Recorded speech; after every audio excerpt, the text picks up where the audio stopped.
damn irresponsible. Playing games with life.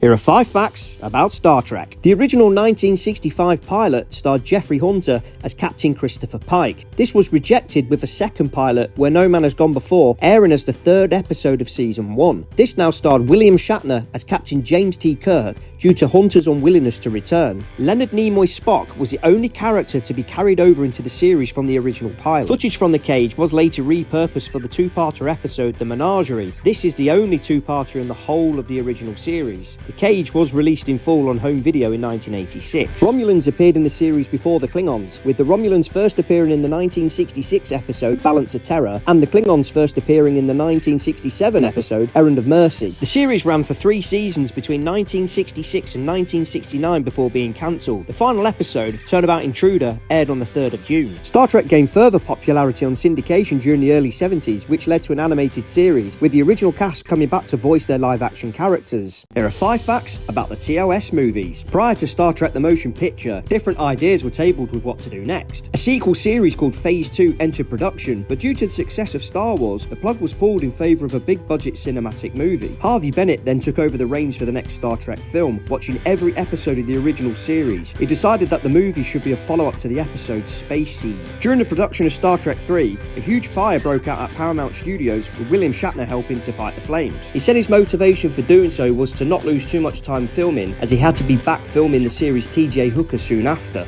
Eddie Murphy was due to star alongside the main cast in Star Trek 4, but was unable to agree terms with producers, opting to make the Golden Child instead. His role was then redeveloped into Gillian, the whale expert. Due to the failure of Star Trek 5, Bennett planned for the 6th film to be a soft reboot going back to the Academy days, with the original cast appearing in cameos. The idea was scrapped in favour of The Undiscovered Country, with Bennett leading production. The idea was later used for the 2009 reboot. 5 facts about Star Trek The Next Generation. Patrick Stewart was not originally favoured by Gene Roddenberry for the role of Jean-Luc Picard, wanting a younger actor with a full head of hair. After testing many different actors, Roddenberry relented, agreeing that Stewart was best for the role. The uniforms used for seasons 1 and 2 were so uncomfortable that Stewart's agent actually threatened legal action because he was suffering from muscle and joint problems. This contributed to a change from the 1-piece to a 2-piece uniform for season 3 and beyond. The uniform would ride up, resulting in Stewart pulling down sharply on the shirt. This was called the Picard maneuver, although Mr. Spock did it first. The ceiling of the Enterprise D transporter was actually the floor of the original Enterprise transporter. Patrick Stewart and Jonathan Frakes are the only 2 actors to appear in every single episode of the series. The series was expected to flop, with seasons 1 and 2 being notably disappointing. It did end up becoming a success from season 3 onwards, and is the longest running series in the franchise to date, with 178 episodes, 2 more than the second longest, Deep Space Nine.